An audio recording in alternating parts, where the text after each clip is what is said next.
사사기 6장 12절 말씀 보도록 합니다. 여호와의 사자가 기드온에게 나타나 이르되 큰 용사여 여호와께서 너와 함께 계시도다 하며. 사사기 6장 12절 말씀만 우리가 읽었지만요, 실제로는 11절에서 24절의 말씀을 통해서 오늘 하나님의 은혜를 받기를 원합니다. 눈으로 봐야 될 성경 말씀이 많습니다. 그래서 사사기 6장을 여러분 좀 펴놓으셨으면 좋겠습니다. 오늘 본문의 배경이 되는 말씀이 6장 1절에서 10절 말씀입니다. 한번 1절을 한번 보십시오. 이스라엘 자손이 또 여호와의 목전에 악을 행하였으므로 여호와께서 7년 동안 그들은 미디안의 손에 넘겨주시니. 이스라엘 자손이 하나님 앞에서 악을 행하였습니다. 구체적으로 악을 행한 내용이 무엇입니까? 8절에서 10절에 이렇게 나오고 있습니다.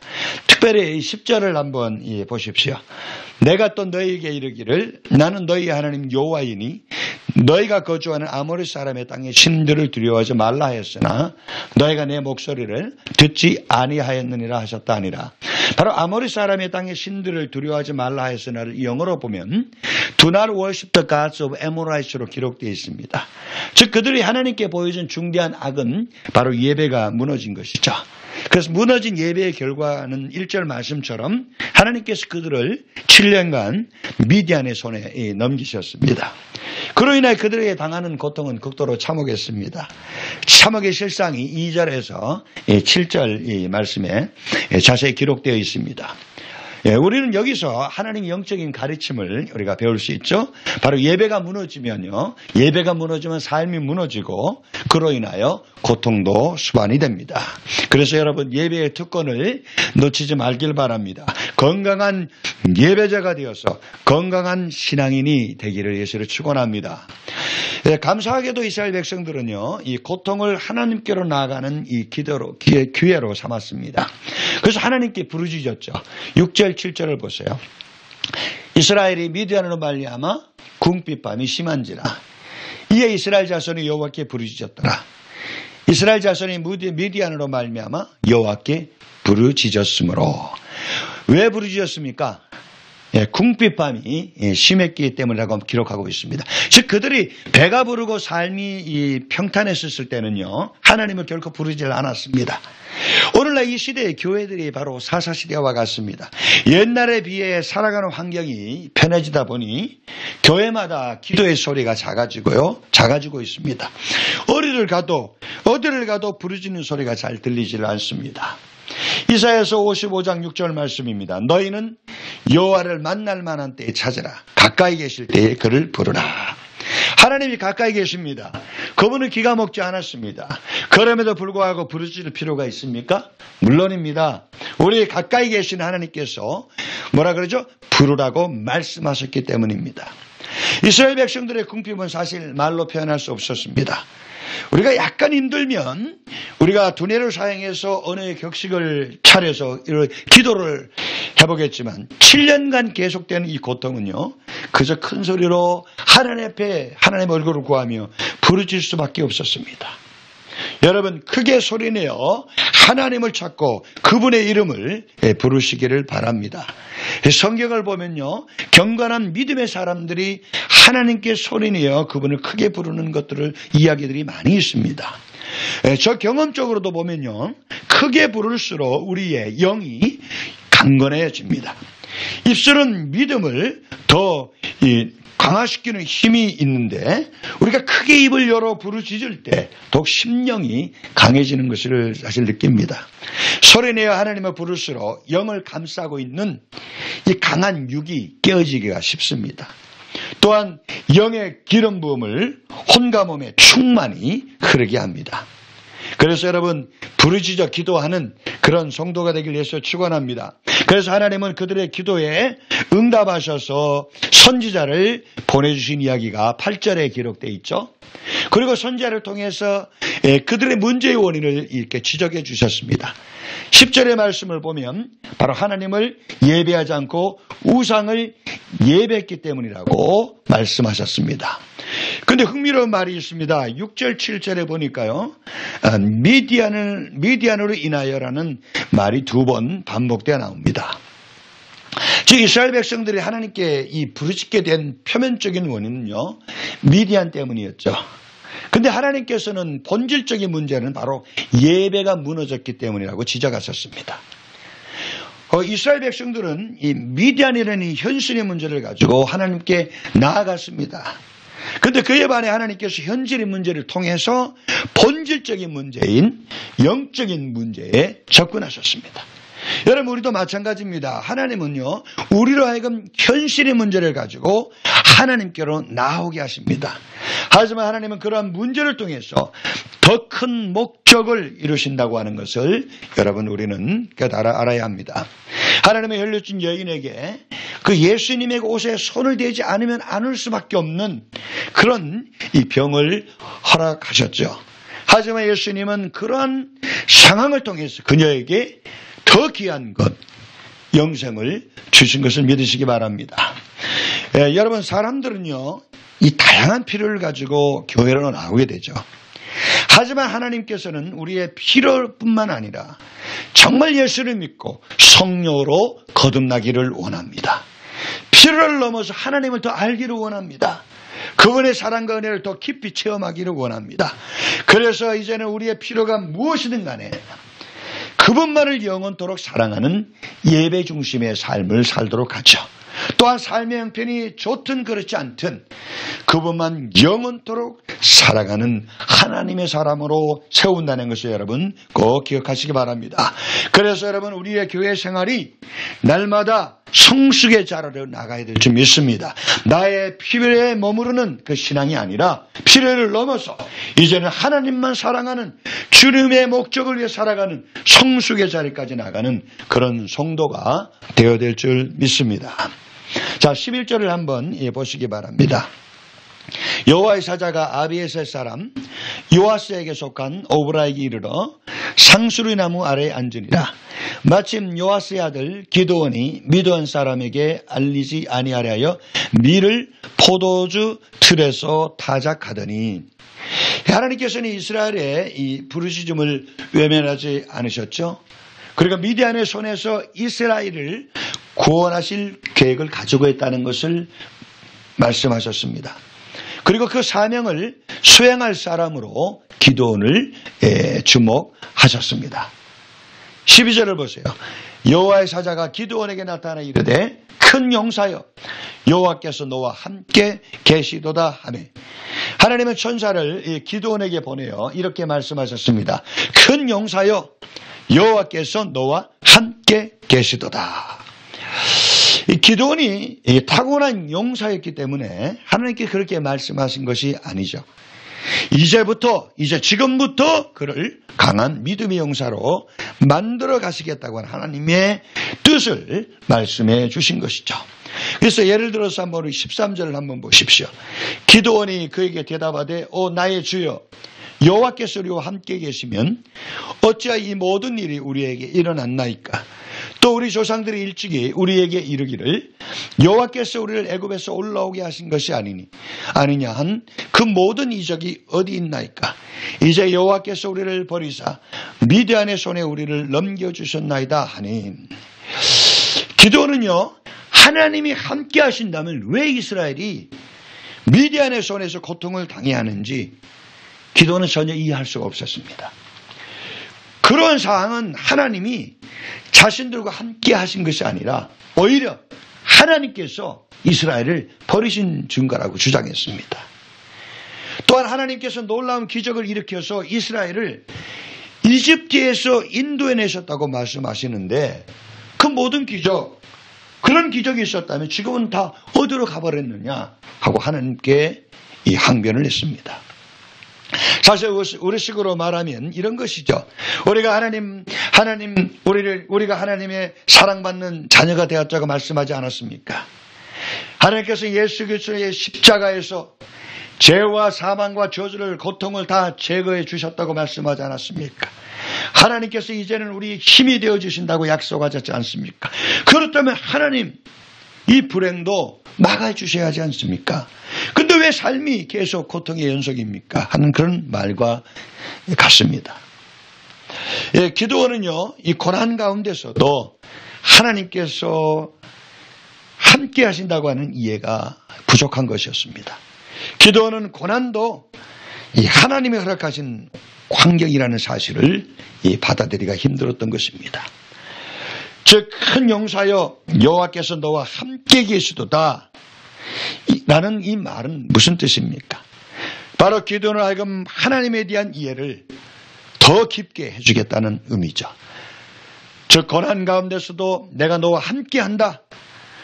고난은 너를 하나님의 사람으로 만들어가는 나의 환경이다. 그리고 이 진리를 깨닫고 알므로 어떤 어려움 속에서도 하나님을 신뢰하게 하는 믿음의 용사로 이제 만들어 가시겠다는 그런 뜻이죠. 또 하나의 예를요, 14절에서 15절 사이에서 찾을 수 있습니다. 여호와께서 그를 향하여 이르시되 너는 가서 이 너의 힘으로 이스라엘을 미디안의 손에서 구원하라. 내가 너를 보낸 것이 아니냐 하시니라. 그러나 기드온이 그에게 대답하되 오 주여 내가 무엇으로 이스라엘을 구원하리까? 보소서 나의 집은 므낫세 중에 극히 약하고 나는 내 아버지 집에서 가장 작은 자니다 하니.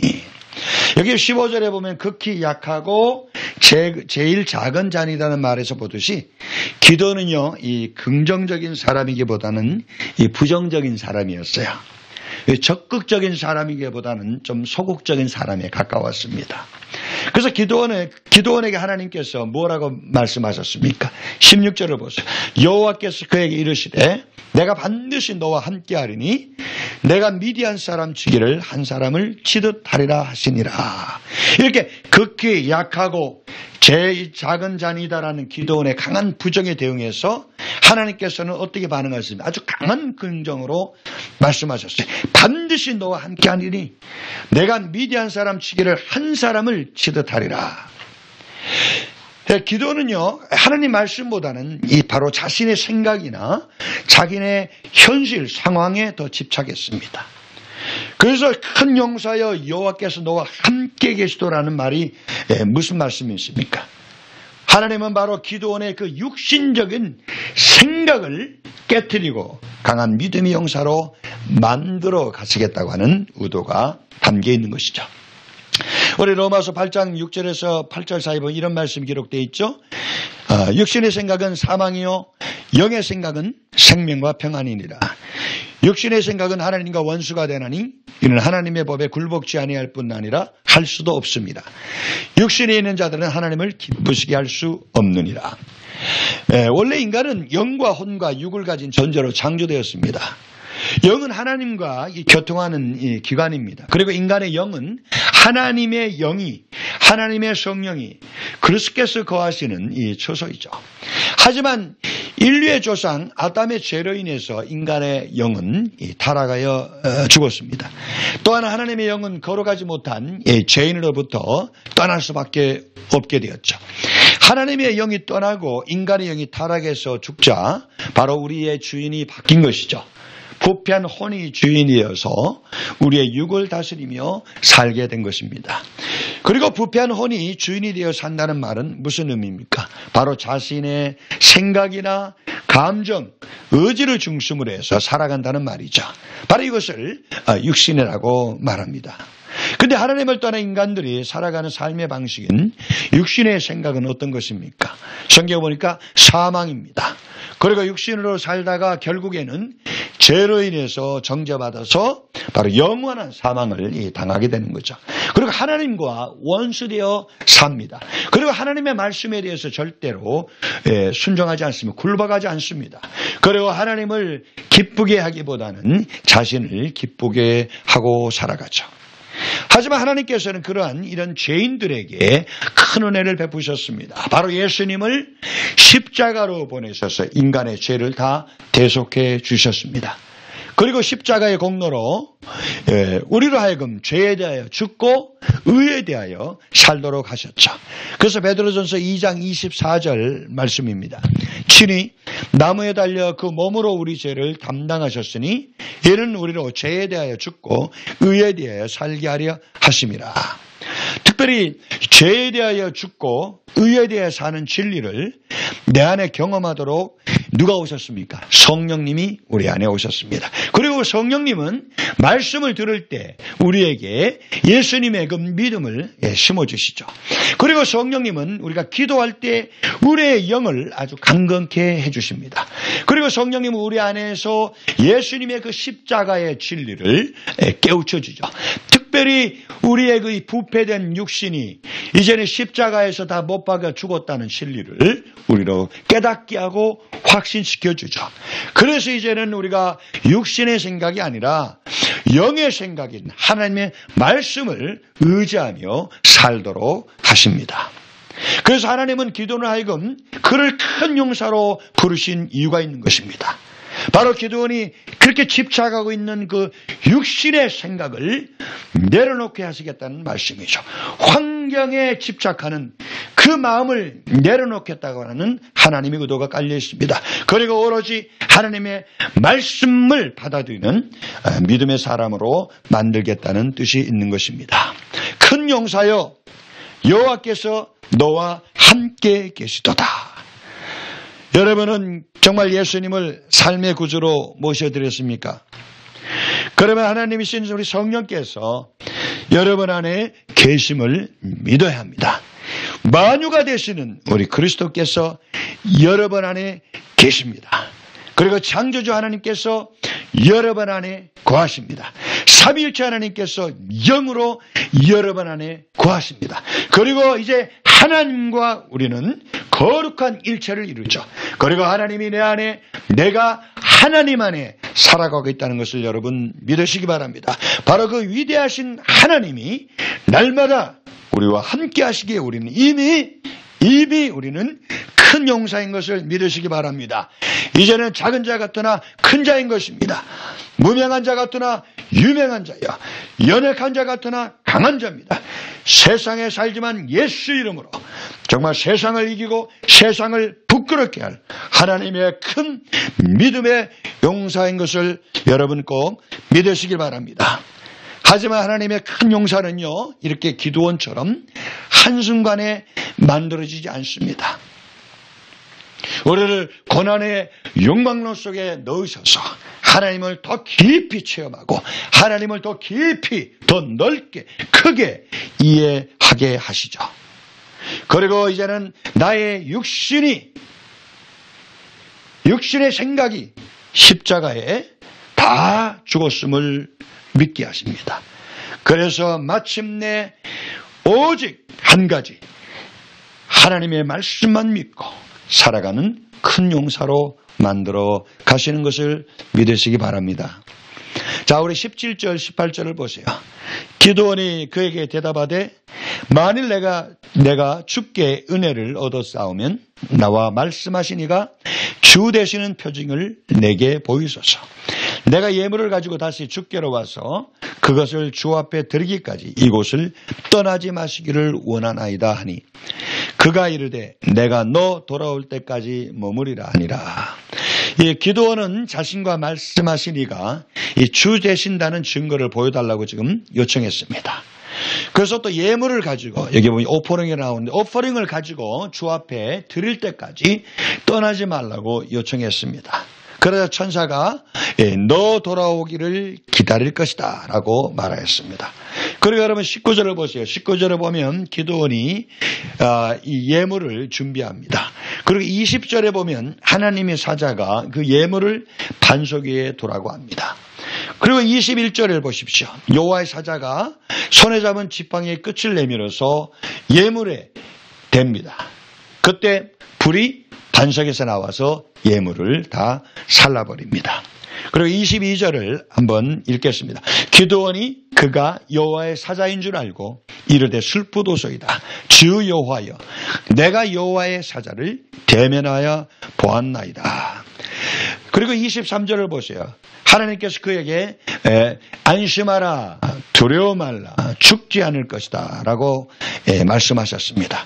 그리고 24절을 보면요, 그 말을 들은 기드온은 하나님을 위해서 이제 제단을 쌓습니다. 그리고 그 이름을 여호와 샬롬이라고 하였습니다.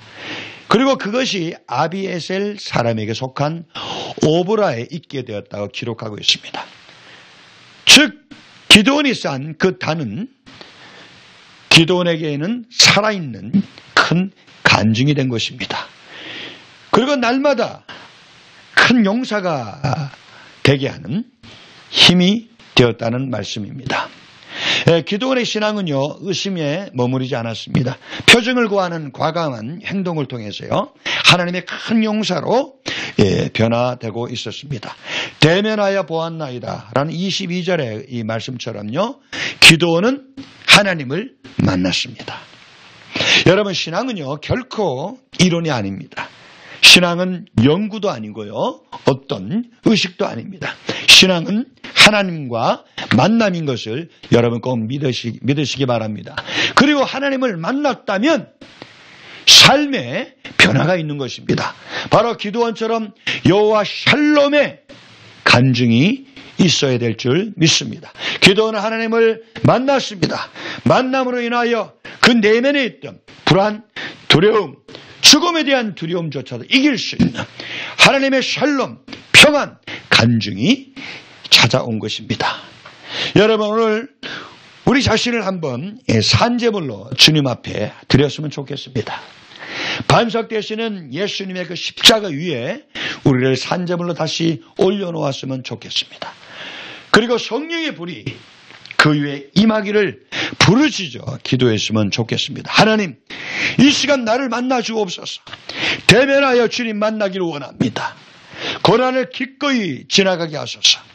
고난의 나를 큰 용사로 세워가는 하나님의 환경임을 더욱더 확신하고 깨닫게 하소서. 이제는 육신의 생각을 깨트려 주소서. 그래서 하나님의 말씀만 신뢰하게 하소서. 그리고 여호와의 샬롬의 평안이 내 심령에 임하기를 원합니다. 그 샬롬으로 인하여 염려와 두려움이 모조리 떠나가기를 원합니다. 여러분, 어쩌면 오늘 우리 모두에게도 이스라엘 백성들처럼 이렇게 지속적으로 큰 고통을 경험하고 있을 수 있습니다. 하지만 그런 상황에서 하나님은 기드온을 주목하셨습니다. 그리고 큰 용사로 부르시고 그를 큰 용사로 만들어 가셨습니다. 하나님이 오늘 우리 한 사람 한 사람도 그렇게 부르십니다. 큰 용사여 라고 부르십니다. 하나님의 은혜로 말미암아 기드온처럼 큰 용사로 변모되어가는 하나님의 사람이 되기를 예수 이름으로 축원합니다. 기도하겠습니다. 예수 그리스도의 십자가 부활의 은총을 입혀주심을 감사합니다. 성령으로 십자가와 부활의 진리를 내 것 되게 하여 주심을 감사합니다. 이제는 그리스도 안에서 약한 자가 아니라 큰 용사인 것을 믿습니다. 더욱더 고난의 풀무에서